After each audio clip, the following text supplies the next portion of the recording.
Hey, welcome to the Book Click. My name is Tim. I'm an author, and I know how hard it is to get your book out there as an author. So what I like to do on this channel is interview other indie authors, let you guys know a little bit about what they've got to offer. And today we've got on the channel Gregory Owen. We're going to talk about his book, Purpose. So let's get to it.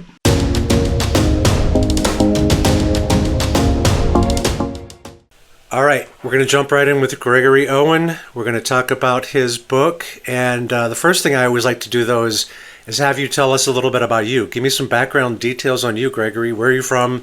What do you do for a living if it's not writing? You know, the basics. I'm from North Carolina. Lived here all of my life and the like. Yeah, I definitely can't be a stay-at-home author like I'd like. And in my career, I'm a high school English teacher, so I understand the difficulty and the sometimes horrors of dealing with children and things of that nature when it comes to my writing and the like. Yeah. So, yeah. Cool. All right. So what is the title of your book and when did it come out? The title of the book is Purpose, and I self-published it in May of 2024. We always like to support indie authors on this channel because I am an indie author. So for Purpose, what is the genre? It's more of like it definitely fits into the thriller genre, but I would say it has elements of like psychological and crime thriller aspects to it too. So this is perfect for people who like psychological thrillers, crime thrillers, and yeah, that's awesome. Okay, so all right, how about this? In just a few sentences, how would you pitch Purpose to someone who knows nothing about it? What would be your elevator pitch? My elevator pitch. I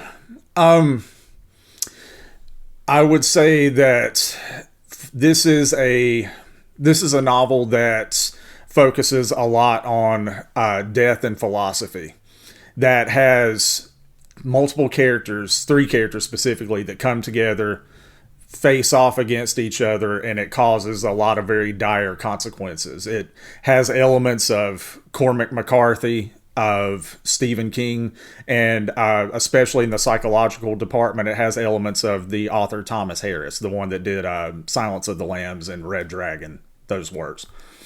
If there was like that one sentence in your summary, or if you had a synopsis, what's the one sentence or line that would just really pull somebody in? It's one that I've used when I have shared this with people. It's the very first line of the book.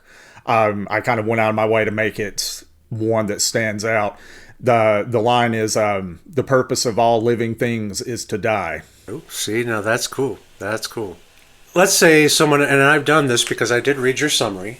If someone were to pick up your book and read the first page, what do you hope will convince them to keep going? Considering the book is obviously from multiple perspectives, and the first perspective we focus on is the antagonist of the novel, you get a lot of his insight and his viewpoints, and he's a very enigmatic character. He's very dark and has a very twisted philosophy on a lot of things. I would hope that readers would get drawn into the idea of wanting to know more about why he thinks the way he does and definitely what he's capable of. Because he's I went out of my way to make him a very frightening character in a lot of ways, to make him realistic, but at the same time give him like a theatricality, I guess. Like if you think of Hannibal Lecter, but in a suit, normal everyday kind of person, somewhat, that can walk out here among you and you don't really know who they are or what they're capable of, but you look at them and go, there's something off about this person.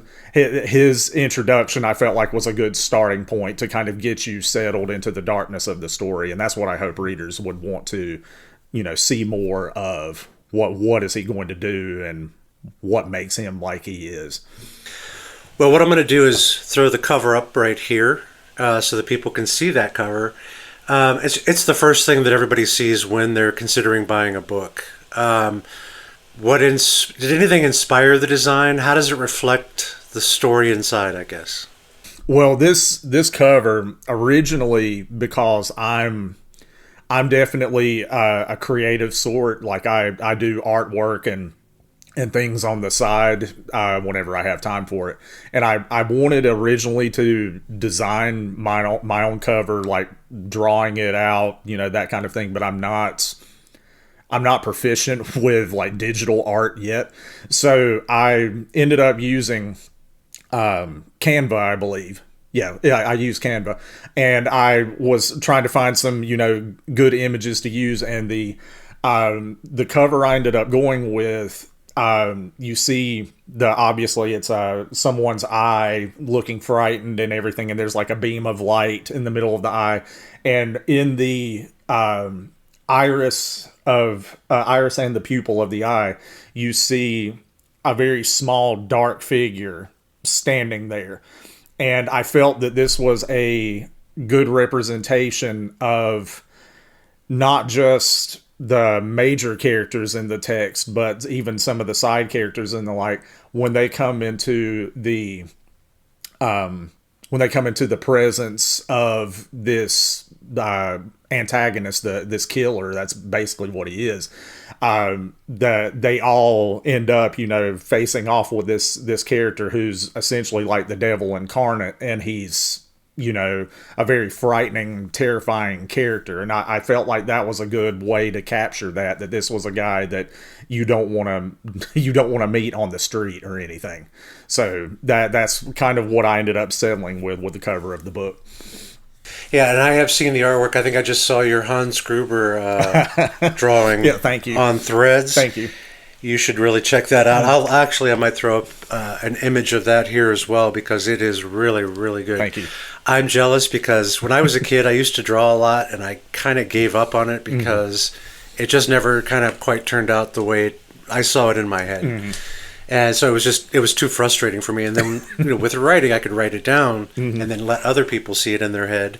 And then even sometimes then with my writing, I'm like, I'm not describing this like I'm seeing it. So there's always still some frustration there. But you are definitely a really great artist. Thank you, sir.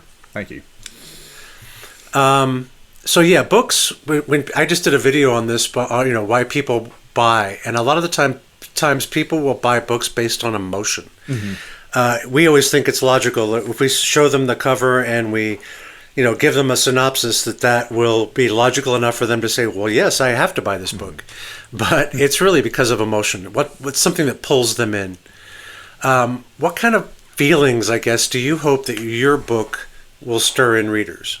Well, since the cover is what it is, I feel like maybe some people might look at it and interpret it to be like a horror novel of some kind, which there could possibly be some arguments for that. And the fact that that most of the stories I've written in the past, I've been traditionally published for short stories, but my novel has been an indie. I typically write horror anyway. That's always been my comfort zone. So this novel, when people look at it, I'm sure they'll probably look at it and feel some form of dread or unease.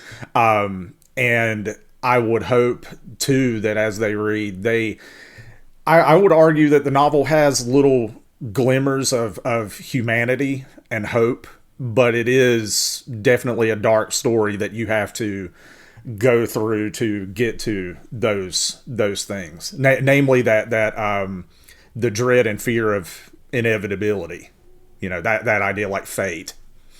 All right, so what kind of readers will love your book? Is there like a specific type of person, maybe a life experience that it might take to resonate more deeply with someone? Who is your ideal reader?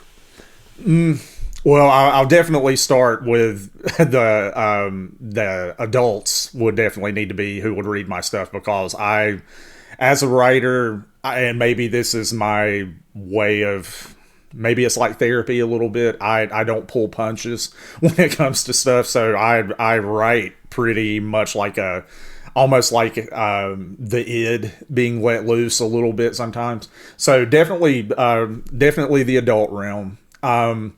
Those that enjoy stories that have twists and turns that maybe they're not expecting. Definitely ones that enjoy, I would even say those that enjoy elements of noir. I've always been a fan of noir stories with characters that are multi-layered, maybe not the most honorable people.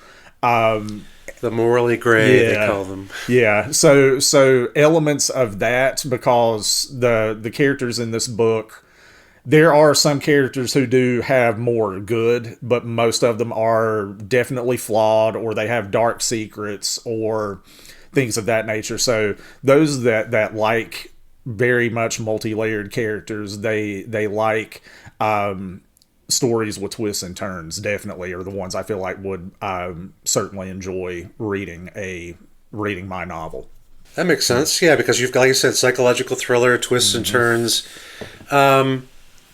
If we were going to say that this is another psychological thriller, what would sort of maybe make your book stand out? You know, it's fitting into the genre, but what would really be fresh and new, I guess, about your book? If I had to say anything, or that there were things in this that were new or fresh, because obviously a lot of stories do draw off of other things of inspiration, and I can definitely say I've done the same thing.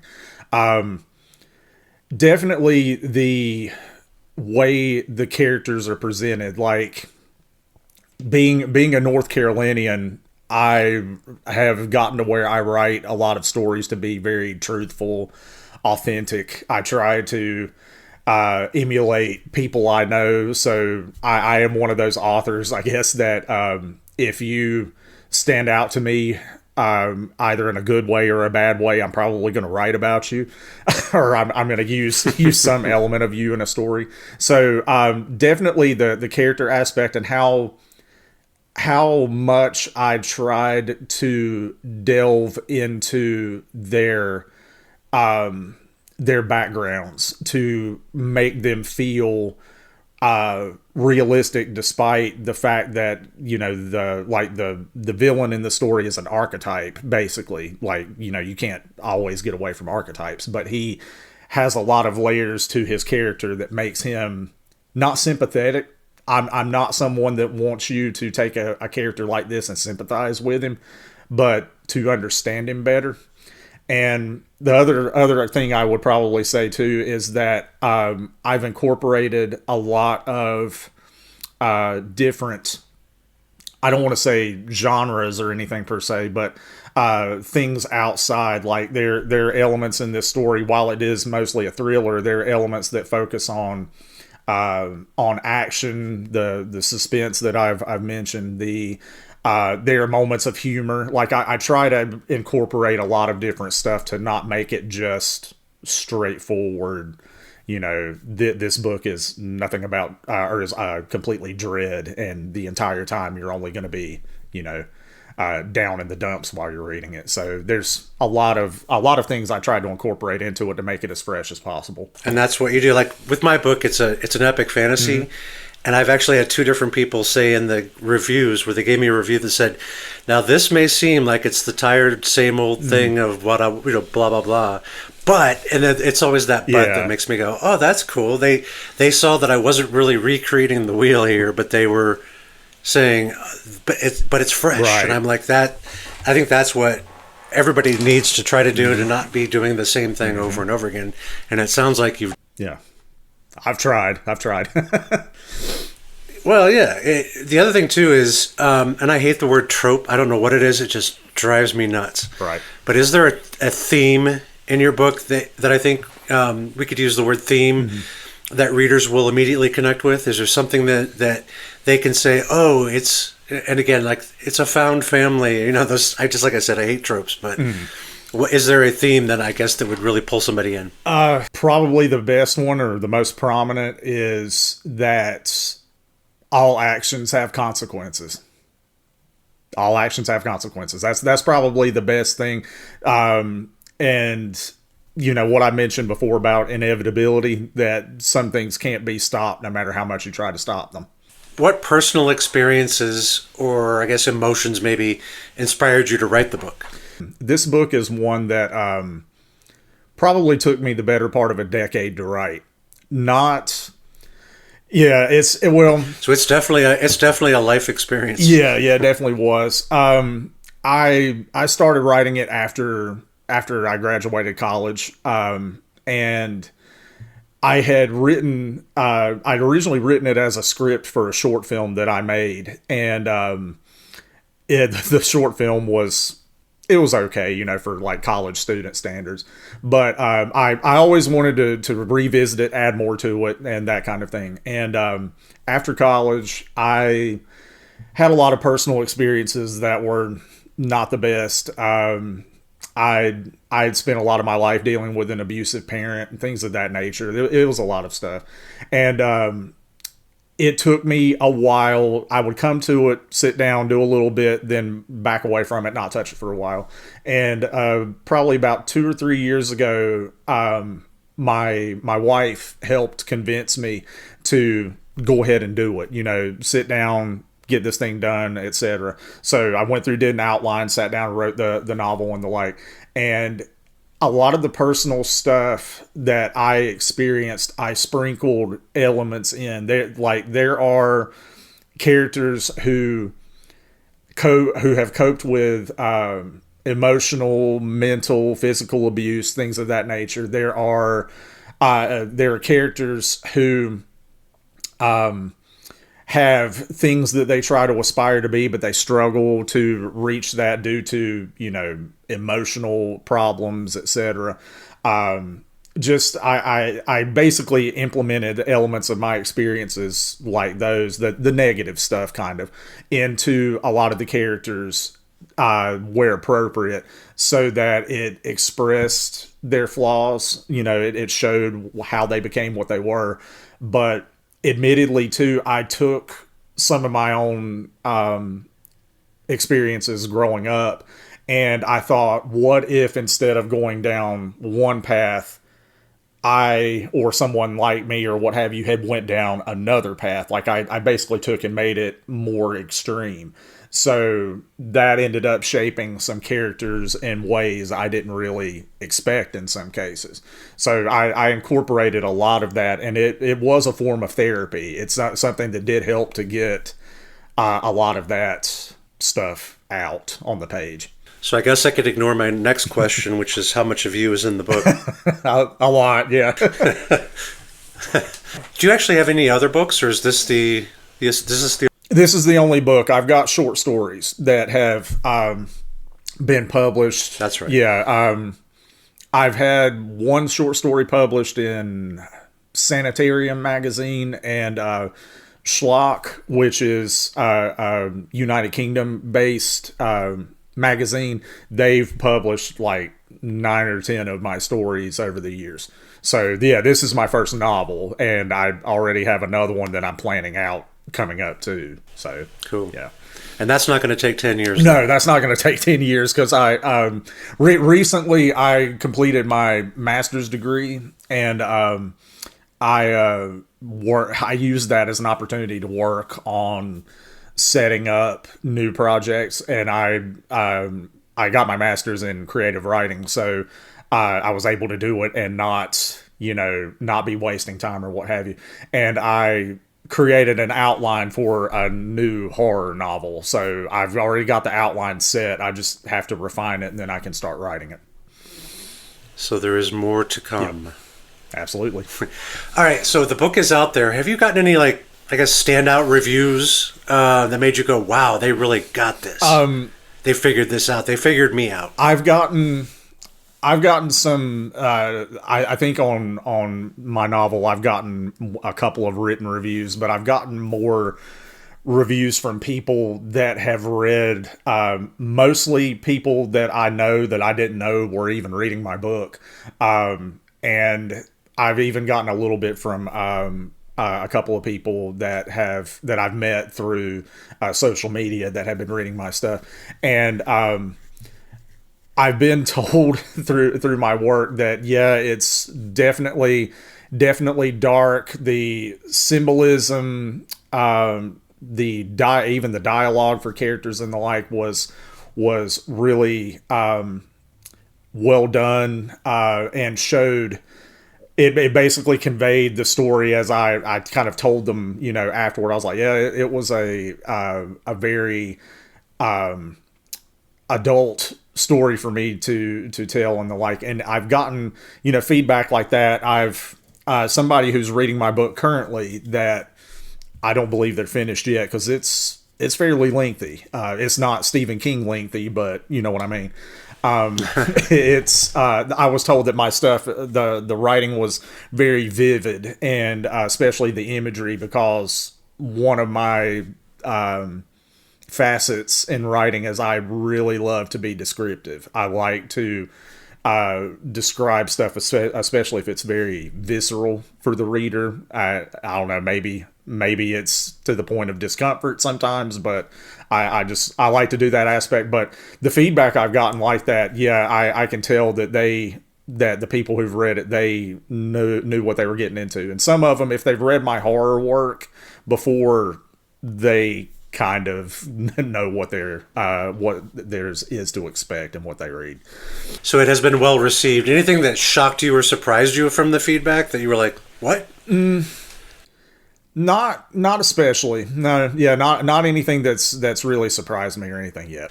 Yeah, I've had a couple that I think it was just surprising that I got feedback. That's always amazing. Yeah. So, because my book is really long. Yeah. So it's like, wow, you've read that? It didn't take you a year? Yeah. I mean, in all honesty, if I had to say I had any surprise, it's been what I mentioned, that some people have read it that I did not think would actually read it.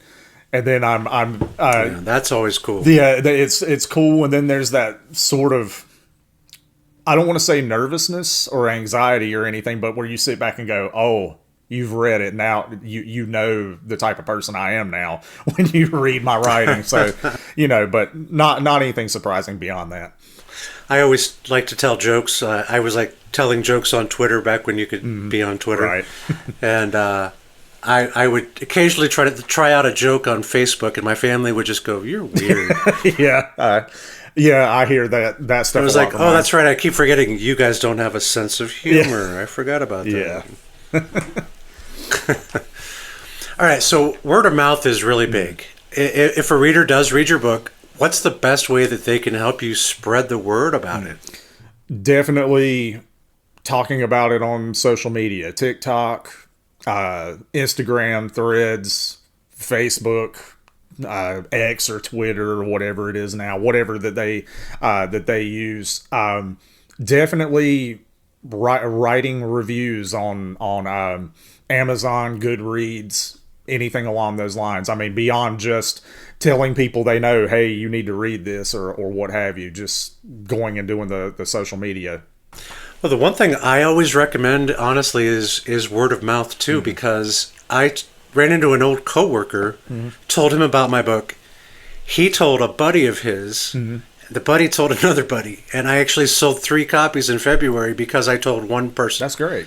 And was able to actually, kind of track that. And so it was kind of interesting that I think a lot of people forget that I put it on Facebook and everybody goes, yeah, you wrote a book. I'm not going to buy it. Yeah. But sometimes, you will get that right person, and that right person will tell several people. I think a lot of people in today's day and age, they forget, hey, don't forget to tell literally your friends, tell your family, tell them, because a lot of the times when, other people will trust their recommendations too. Yeah, I've had a few copies sold that were from family members of mine that, they just happened to mention to one of their friends in passing, hey, he recently wrote a book and put it out there, and then they're, sending me a message or something afterward. Can you send me the link to this on Amazon and I would send that to them, and then I would see that a copy would be bought, and I'd go, okay, so yeah, you're right that you'd be surprised. you'd be surprised on social media how hard it can be to find an author's link. I mean, it can get maddening. I even put a post up about it where I was like, will you please create a pinned post that has the cover of your book and a link to where you can buy it? Because so many people don't do that, and then they start talking about, hey, please buy my book. And I'm like, yeah, help me find it, because I'm not going to search that hard. Right. All right. We've been talking about it a bit, but I guess what would you say to someone who's on the fence right now about picking up your book? What would be your final sales pitch? I would tell my any potential reader that if they were on the fence about this, that if they want to read a story that makes them, feel that suspense to the point where they have the hair standing on the back of their neck and they want to, keep flipping to the next page to see what comes next, that to build that excitement and the like. And so also so they can see, these characters that we're going to really dive into their moral issues and inconsistencies and the like. We get to see these realistic characters as we read on to see what fates await them and that kind of thing. Okay, so this one I'd like to wrap up with is, where can people find your book? I know a lot of almost everybody, I think, as an indie author, is on Amazon, but where's your book available? It is on Amazon and Kindle Unlimited. I have been in the process of speaking with a couple of indie bookstore owners that I might have my book on the shelf at some point soon, but I don't want to say yet because I'm not completely certain how that's going to go. I'm looking at possibly seeing if I can get my book on other platforms like Ingram, Spark, and things of that nature too. But for right now, it's on Amazon. It's definitely Amazon. And I'm going to have the link down in the description so that you guys can go and check it out if you're watching this video and you're interested in reading more about purpose. One of the things that I will suggest that you do, and this is what I do with all of the indie authors that I talk to, I go to the Amazon page, I go to their Kindle book, and I read the sample. There's always a sample that shows you the first couple of chapters sometimes of people's books, and I always recommend, go read this. I guarantee you will get hooked. You will be interested in finding out more. So please do that. And like I said, the link is going to be down below. So that's it with Gregory Owen. I appreciate you coming on. Anybody who's watching, if you can, please give us a like if you got anything out of the video, if you're interested in finding out more about his book. If you can, leave a comment down below if you have any questions. If you have any feedback, I would love to hear that down in the comments as well. And if you can subscribe to the Book Click, I'd appreciate it, because I'm going to keep doing more indie author interviews and try to get their name out there, their books out there. And if you're subscribing, YouTube is saying, well, this is great, people are interested in this. So I'd really appreciate it if you could link or comment, like, and subscribe. That would be very cool. Until the next one, we will catch you next time. Bye, everybody.